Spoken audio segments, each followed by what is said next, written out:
ನಮಸ್ತೆ ಸ್ನೇಹಿತರೆ, ನಾನಿವತ್ತು ಸೂಪರ್ ಟೇಸ್ಟಿಯಾಗಿರೋ ತರಕಾರಿಗಳನ್ನ ಸೇರಿಸಿ ಅಕ್ಕಿ ರೊಟ್ಟಿನ ಮಾಡ್ತಾ ಇದ್ದೀನಿ. ಯಾವಾಗಲೂ ನಾರ್ಮಲ್ ಆಗಿ ಮಾಡೋ ಥರ ಅಕ್ಕಿ ರೊಟ್ಟಿ ಅಲ್ಲ, ಇದು ತುಂಬಾ ರುಚಿಯಾಗಿರುತ್ತೆ, ಆರೋಗ್ಯಕ್ಕೂ ಕೂಡ ಒಳ್ಳೆಯದು.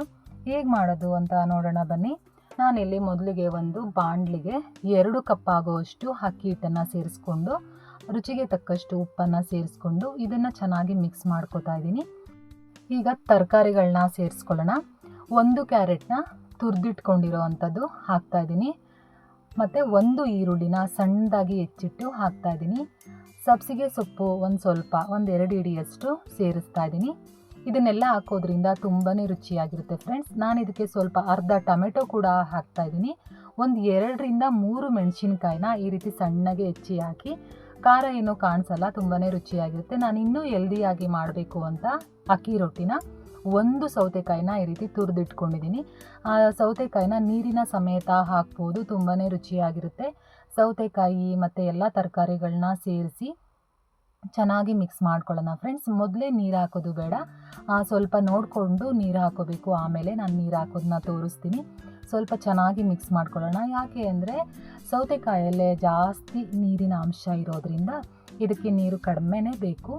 ನಾನಿಲ್ಲಿ ಬೆಚ್ಚಗಿರೋ ಅಂತಹ ನೀರು, ಕಾಯಿಸಿ ಆರಿಸಿರೋ ಅಂತಹ ಬೆಚ್ಚಗಿರಬೇಕು ಸ್ವಲ್ಪ, ಆ ನೀರನ್ನು ಹಾಕಿ ನಾನು ಅಕ್ಕಿ ರೊಟ್ಟಿನ ಸ್ವಲ್ಪ ಚಪಾತಿ ಹಿಟ್ಟಿನ ಅದಕ್ಕೆ ಕಲಿಸ್ಕೊತಾ ಇದ್ದೀನಿ.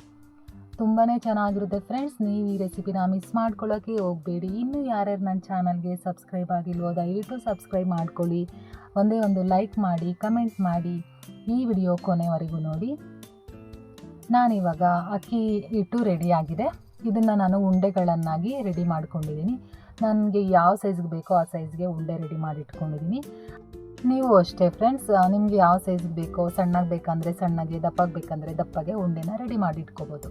ಇವಾಗ ನಾನು ರೊಟ್ಟಿಯನ್ನು ತಟ್ಟೋದಕ್ಕೆ ಒಂದು ಮಣೆ ಮೇಲೆ ಒಂದು ಪ್ಲಾಸ್ಟಿಕ್ ಕವರನ್ನು ಹಾಕಿ ಅದಕ್ಕೆ ಒಂದು ಸ್ವಲ್ಪ ಜಾಸ್ತಿನೇ ಎಣ್ಣೆ ಹಾಕ್ತಾಯಿದ್ದೀನಿ. ಯಾಕೆ ಅಂದರೆ ನಾನು ರೊಟ್ಟಿ ಮಾಡಬೇಕಾದ್ರೆ ಮತ್ತೆ ಎಣ್ಣೆ ಯೂಸ್ ಮಾಡಲ್ಲ, ಇಲ್ಲೇ ಸ್ವಲ್ಪ ತೊಟ್ಟೋದಕ್ಕೇನೆ ಕೂಡ ಸ್ವಲ್ಪ ಜಾಸ್ತಿನೇ ಎಣ್ಣೆನೇ ಹಾಕೋತೀನಿ ಫ್ರೆಂಡ್ಸ್. ಆಮೇಲೆ ನಾವು ಇದಕ್ಕೆಲ್ಲ ತರಕಾರಿಗಳನ್ನೆಲ್ಲ ಸೇರಿಸಿರ್ತೀವಲ್ವ, ಇದು ರೌಂಡಾಗಿ ಬರೋದಿಲ್ಲ, ತುಂಬಾ ಸ್ವಲ್ಪ ಈರುಳ್ಳಿ ಟೊಮೆಟೊ ಎಲ್ಲ ಸಿಗ್ತಾ ಇರುತ್ತಲ್ವ, ರೌಂಡಿಗೆ ಬರೋದಿಲ್ಲ. ತಿನ್ನೋದಕ್ಕಂತೂ ಸೂಪರಾಗಿರುತ್ತೆ ಫ್ರೆಂಡ್ಸ್, ಡೌಟೇ ಬೇಡ, ಸಖತ್ತಾಗಿರುತ್ತೆ. ಚಿಕನ್ ಸಾರು, ಟೊಮೆಟೊ ಗೊಜ್ಜು, ಚಟ್ನಿ, ನೀವು ಯಾವುದ್ರಲ್ಲಿ ಬೇಕಾದರೂ ತಿನ್ನಿ, ಸಖತ್ತಾಗಿರುತ್ತೆ. ತರಕಾರಿಗಳನ್ನೆಲ್ಲ ಹಾಕಿರೋದ್ರಿಂದ ತುಂಬಾ ರುಚಿಯಾಗಿರುತ್ತೆ, ಆರೋಗ್ಯಕರವಾಗಿ ಇರುತ್ತೆ. ಡಯಟ್ ಮಾಡೋರು ಕೂಡ ಇದನ್ನು ತಿನ್ಬೋದು. ನೋಡಿ, ನಾನು ಇಷ್ಟೇ ಸಾಕು, ಜಾಸ್ತಿ ಅಗಲ ತಟ್ಟೋಕೋದ್ರೆ ಕಿತ್ತೋಗುತ್ತೆ ರೊಟ್ಟಿ. ಯಾಕೆಂದರೆ ನಾವು ಜಾಸ್ತಿ ತರಕಾರಿಗಳನ್ನ ಸೇರಿಸಿರೋದ್ರಿಂದ ಕಿತ್ತೋಗೋ ಚಾನ್ಸಸ್ ಇರುತ್ತೆ.